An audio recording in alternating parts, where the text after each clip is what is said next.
J'ai déjà pratiqué l'autostop sur le pays de Redon, plutôt pour aller de Redon vers des grandes villes comme Rennes ou comme Nantes, parce que là c'est assez simple. Après, j'ai déjà pris des autostoppeurs qui faisaient Redon-la-Gacilly ou des villes plus proches du pays de Redon.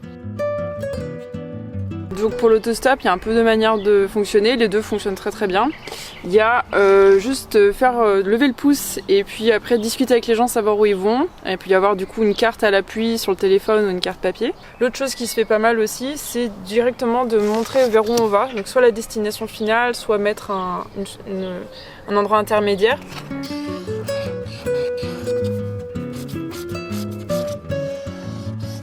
Voilà, pour aller à Rennes ou à Nantes.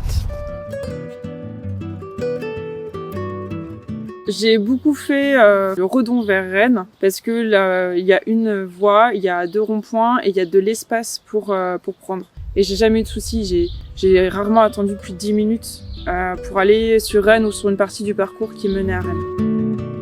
Donc d'autres petites choses qu'il faut vraiment garder en tête, c'est l'eye contact. Donc il faut établir le contact visuel avec le ou la conductrice le plus rapidement possible. Donc même si on a le soleil dans la figure, vaut mieux enlever les lunettes de soleil le temps de faire ça. Et toujours le sourire. Il faut inspirer les gens à nous faire confiance. Donc voilà, je fais attention à ce qu'une voiture puisse se garer derrière moi. Je monte bien le panneau et puis on va attendre que les voitures arrivent et puis on va voir ce que ça donne.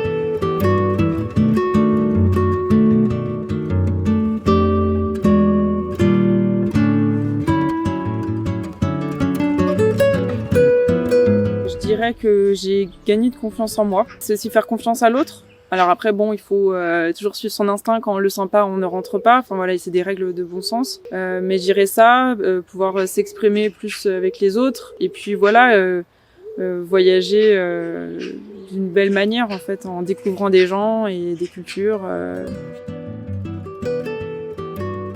Liberté. Voyage. Et confiance.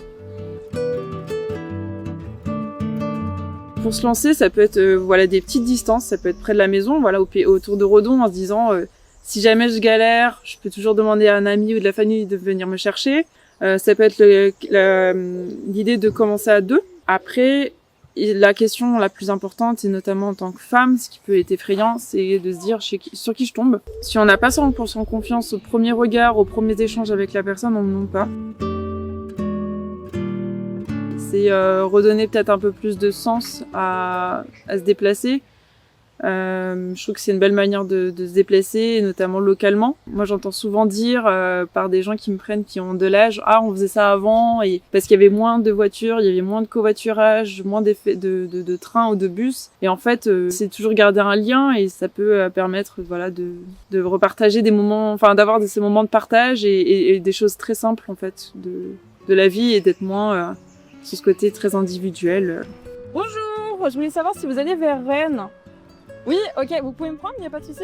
C'est toujours une expérience assez intéressante que j'apprécie faire, quoi. Le trajet est plus sympathique de cette manière. Ok, cool, merci.